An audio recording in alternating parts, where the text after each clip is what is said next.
Hello, welcome to Books in the Biz, a podcast that looks at both the financial and operational sides of success.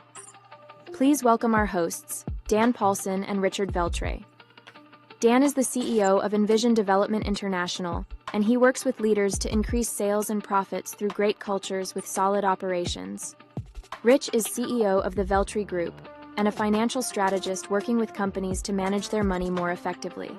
Now on to the podcast. Good afternoon. Welcome to Books in the Biz. I am back here with my good friend Rich Veltre. Rich, how are you doing today?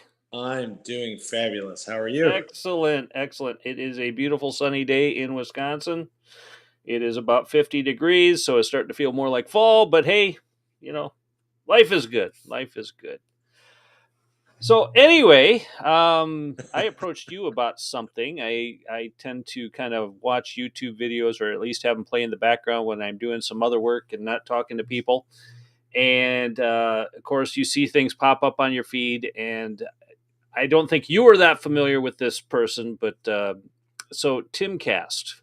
Tim Pool is somebody who, from what I know of his history, started kind of in the skateboarding and doing videos, then got kind of into more or less doing news stories, articles. I think he worked for Vice at one point, then launched his own kind of news videocast, podcast type thing. He's got a couple different channels. But anyway, I'll pull this up here so our listeners who are on YouTube can see this. Let me get that. Share it. All right, so you can see here, this is just his channel. I would play it, but unfortunately, we are not tech savvy enough, or at least I am not tech savvy enough to have it play and actually have the audio feed through everything here. So you have to apologize with me for that. But we'll definitely post the link to the URL. But basically, it says this may be my last Timcast IRL, and I'm doing some other work, and I figure, okay, is this just something to get me to bite?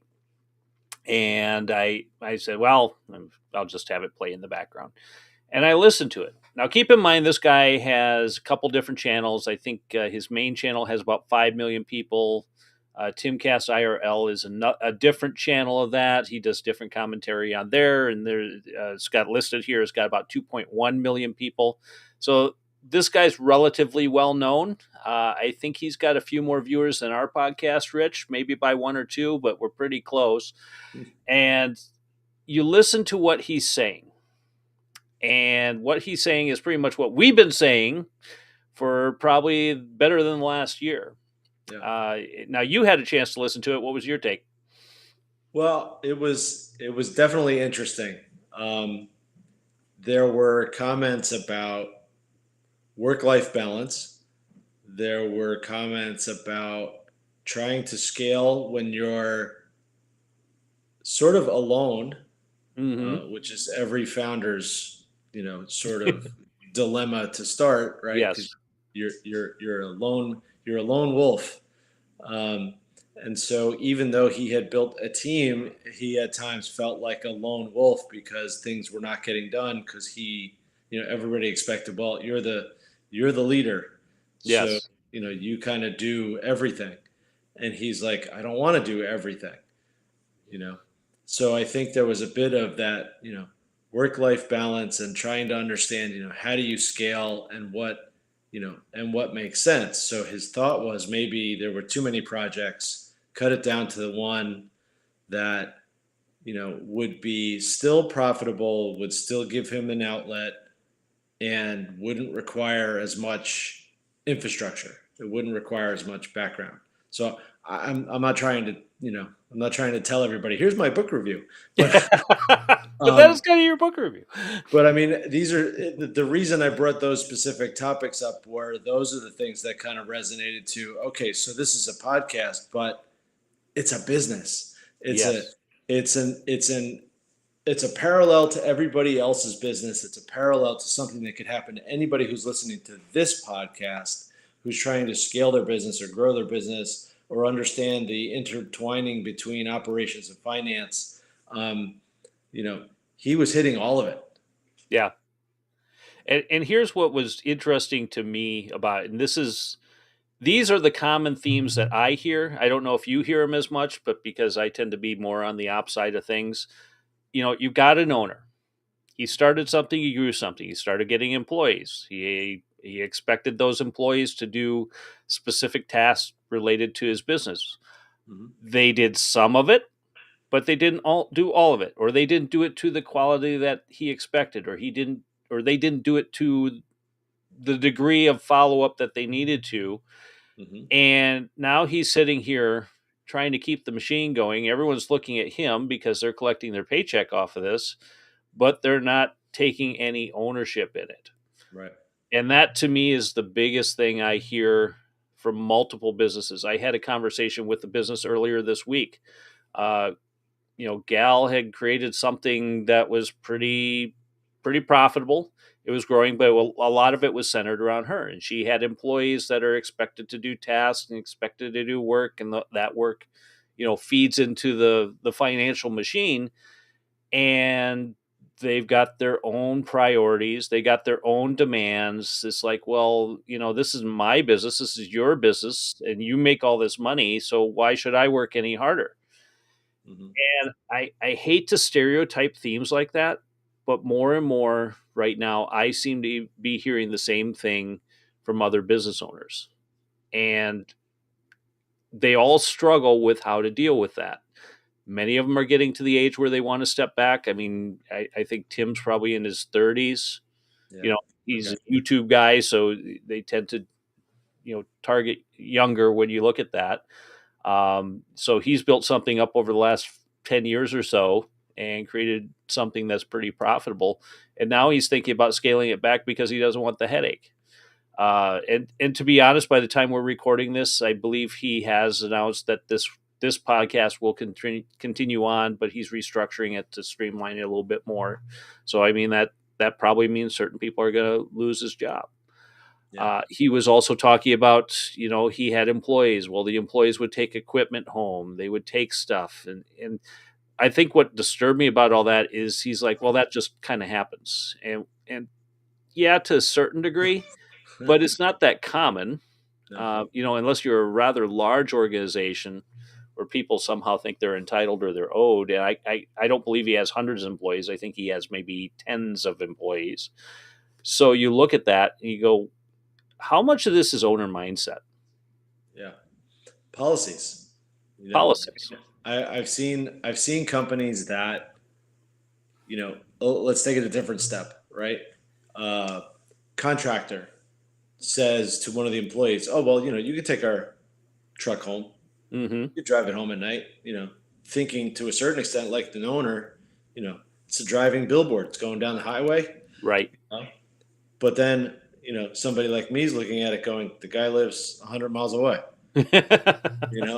It's And he likes to go to the bar after work and drink a case of beer and then drive home. So, so you got that liability problem. Then on top Right. of that, you got 200 miles that you're paying the gas because he's going to use the gas card on his miles home and his miles back.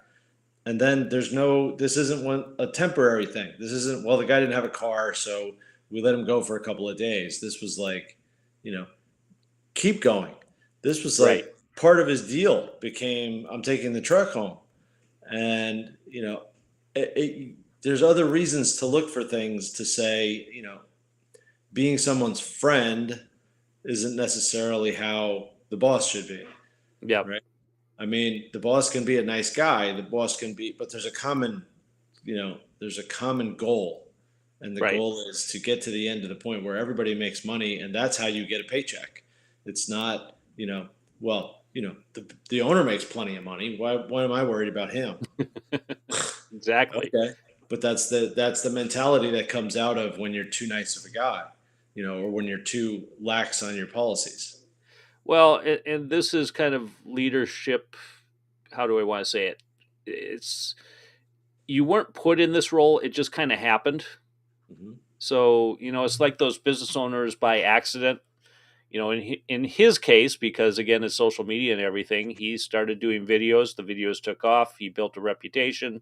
He built an audience. It grew, and that was successful. How does that relate to a plumber, a contractor, or a manufacturer that started something in their garage with one truck, and then over 5 years, they're adding employees. Now they have a fleet, and all that changes. It's not necessarily that they looked at becoming a leader. Mm-hmm. They looked at building a business, and then the business actually was successful. So it's kind of like success in spite of yourself. And all of a sudden, you're thrust into a position now where you have to do things that are more corporate. So one of the things that Tim had mentioned in his podcast as he was lamenting about his situation is like, well, we've talked about getting investors, or we talked about doing this, or talked about doing that, but then it starts feeling corporate, and it takes away the fun that we all start with. And I know you've done enough stuff with startup businesses. That's kind of their shtick. In the beginning, it's like, oh, we're all coming together. We're doing a collective thing. We're all enjoying what we're doing. We have this freedom because there aren't a lot of systems or structure in place to try and grow this thing. And then boom, you happen to be one of the lucky ones where it takes off. And now you need that stuff, but you don't have it. Yeah. I think there are relatively few fun startups that get over that wall. They get over the line, and they get the money, and they're running, and everybody's happy, and it continues to be a game. It continues to be fun. Right. At some point, you wind up with those restrictions because you're going to take someone's money who's going to expect, here's what you're going to do with my money. Even though they gave it to you, they consider it still to be their money. The language is key here. When you hear people talk about it, they're like, well, what'd you do with my money? Okay. Mm-hmm. It's still their money in their eyes. They're still looking at it. You now have used it to do something else, and their expectation is that you're going to give them back more money. Right. So when you use it to become, a bigger game, they don't usually take kindly to that. Go back and watch any of the movies that have come out now about WeWork. Okay? Oh gosh, yeah. Talk about one of the biggest parties disguised as a corporate entity. I mean, the only thing that I can put on it that actually puts a little bow on it is that the concept was good. The concept was relatively straightforward. Some place like New York, where they had the most facilities, it's very expensive to try to get even 1,000 square feet. So if you go into something that allows you to share the space with a lot of other smaller companies like yourself, the concept works. When you add a, Woodstock feeling, required retreat in the summer, that has, barely any food and a whole lot of alcohol. I mean, and then you've got private equity firms and institutional bankers that have invested in you are now looking at this, Woodstock going on. And I have no idea how it went as long as it did. But that's the kind of story you want to go back to and say, there's a point where everything kind of flips and there still has to be that back office. If you still want it to be a game and you can still produce, but that back office is built and solid, then I think you actually have something that would be rare. But building that back office and being solid, I think is exactly the thing that this guy didn't want to see. He didn't want that. He didn't want to be part of that. He wanted to go ride his skateboard and then show up to do his podcast. That's all fine. Okay. But even as he said, you need somebody else then to take on the role because you don't want to do it. And that's the key. I think he's come to the conclusion he recognizes that. And as you point out, there's nothing wrong with that at all. Mm-hmm. And you have to put then people and systems in place to allow you to do that, to give you that freedom. So freedom comes with structure. And, you point out the WeWork example. I think, when we look at business startups, and whether it's a contractor, whether it's a manufacturer, whether it's a company like WeWork, WeWork's one of those examples because it was new and exciting. I think what hides it is they get a lot of good press, We can probably both think of some pretty colossal failures that started out on the right foot. What's the one, the medical one, the blood work one? I can't Oh, think of her name now. Theranos.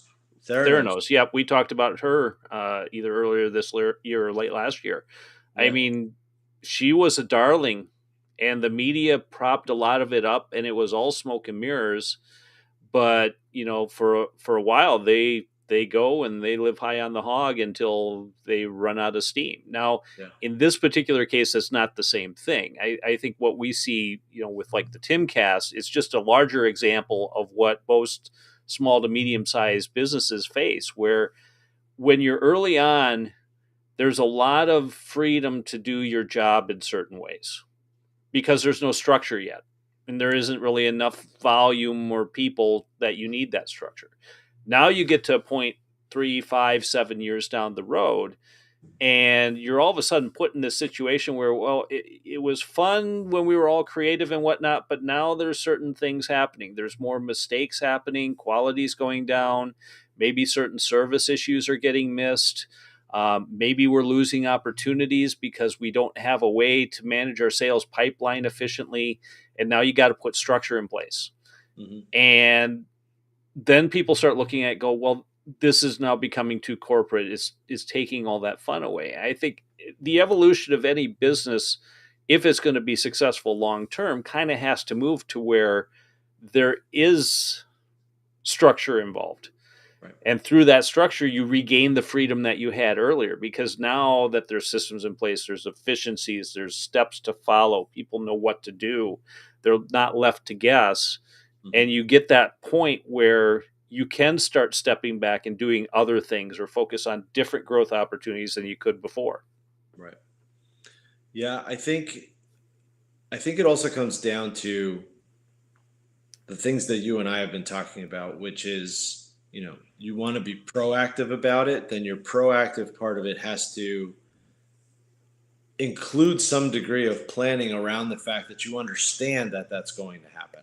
Yeah. That, especially if you do have traction and you do feel like you're moving forward and revenue's coming in and things are happening and there's potential investors, you have to include some of the change that's going to happen inside of the the business climate, the employee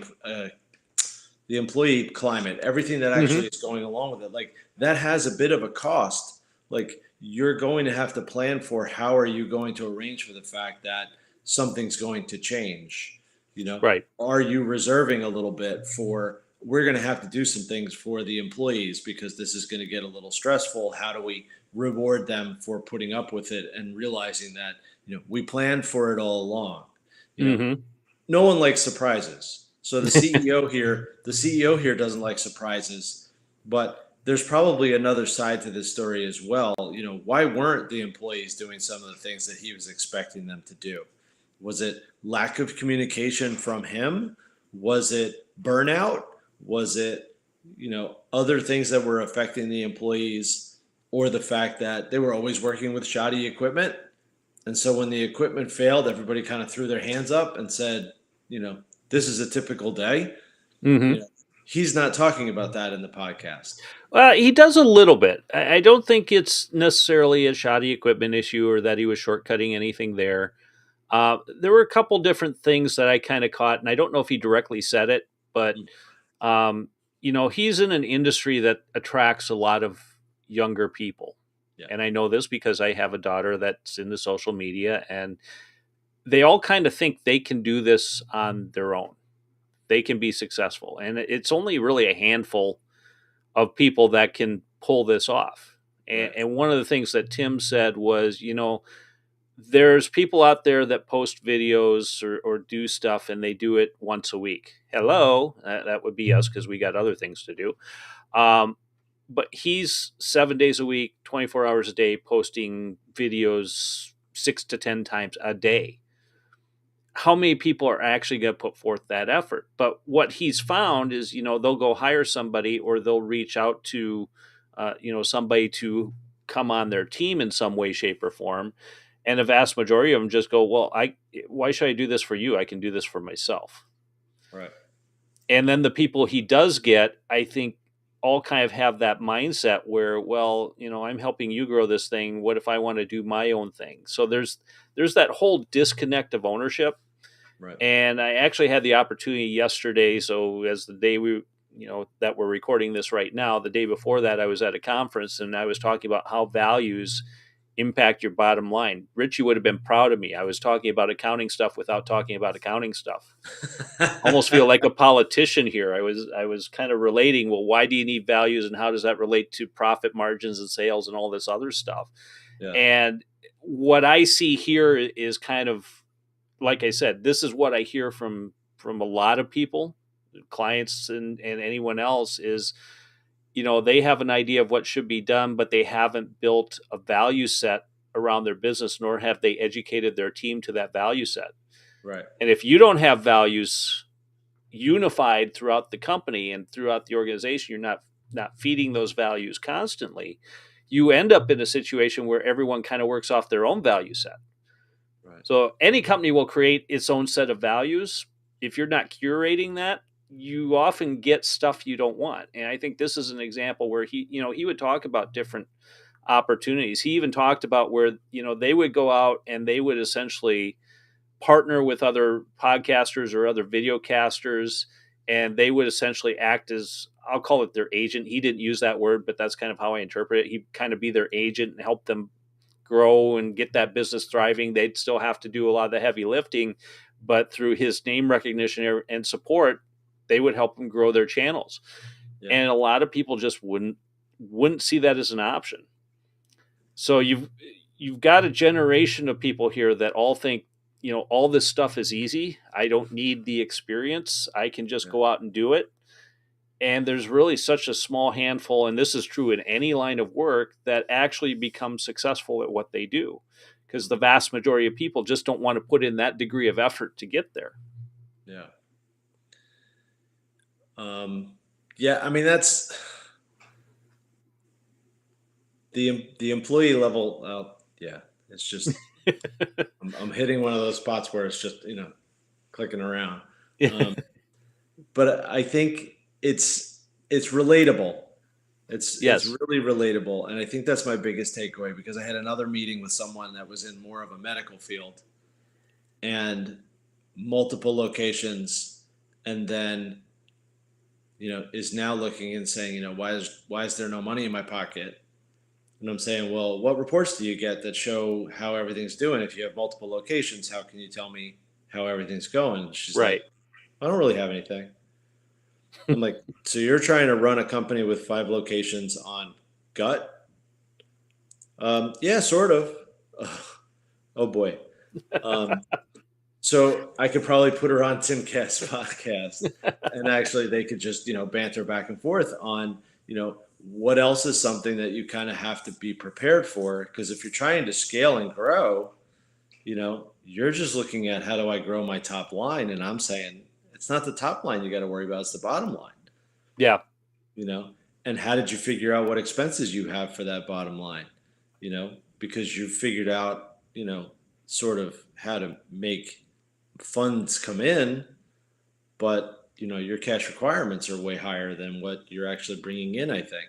So now we're trying to figure out, can we get a report? Mm-hmm.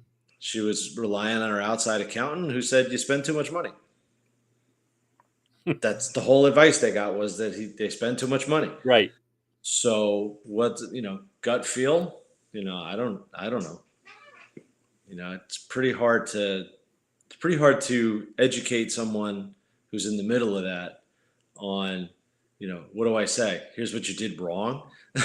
Is it wrong? I don't, so I just feel like I'm kind of rambling a little bit here, but there's a big relatability here to how much of what you don't know is what's coming back to bite you, because for a long time you could run along thinking you're making all kinds of money, but if you don't prove it with numbers, you have no proof that what you did was correct.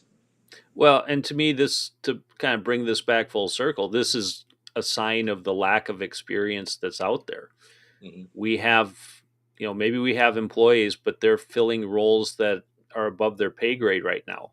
Yeah. They just don't have the tenure or the seasoning that others have that can really kind of look at what's going on, what's wrong with those options. I mean, I'm sure the accountant's right that they spent too much money, but the accountant's probably a tax accountant. He's only looking at the P&Ls, and he's not involved in the business. He's not strategizing, well, why do we spend too much money? Yeah. Or how do we get better reports? It's just, this Yeah. is what it is. You deal with it. Yeah. And I see more and more companies that, they struggle to find that help, which is, why we're pushing for what we're doing here. Is we really need to get that level of experience into the hands of people who maybe can't afford a full-time person to do that. You need to find somebody to help as far as the guidance goes, so that way you do get good reporting, you do build good systems. Unfortunately, you may get a little bit more corporatized in the process, but with that discipline comes more freedom. Right. I 100% agree with that. Well, I'm glad you agree. That's good. I would actually love to have Timcast come on our show, but we mean nothing. We have our 5 views a month or whatever it is. It's relatively small. I mean, a lot of people listen to us on different channels, but it would be nice to talk with him more about that and understand what kind of challenges he's faced. Because, like I said, if you listen to the podcast, it's 2 hours. I don't think you need to listen to the full 2 hours, but within a half hour to 45 minutes, you really get a feel for a lot of very similar themes to what we go through, or what business owners go through to try and grow a successful company. And oh my gosh, it is successful. Now what? So it's the whole dog that caught the car situation. Okay, we got there. Now we got all these other issues we need to deal with. What are we going to do about that? Yep. Totally agree. Well, if they need help, Tim, if you need help, I've already sent an email. Give me a call. Should you actually see this. But if anyone else needs help that isn't a podcast host, Rich, how do they get a hold of you? Best way is by email. Send me an email to rveltri@veltrigroup.com. Excellent. If you need to get a hold of me right now, you can go to danpaulsonletsgo.com and set up a meeting. We can definitely help you out.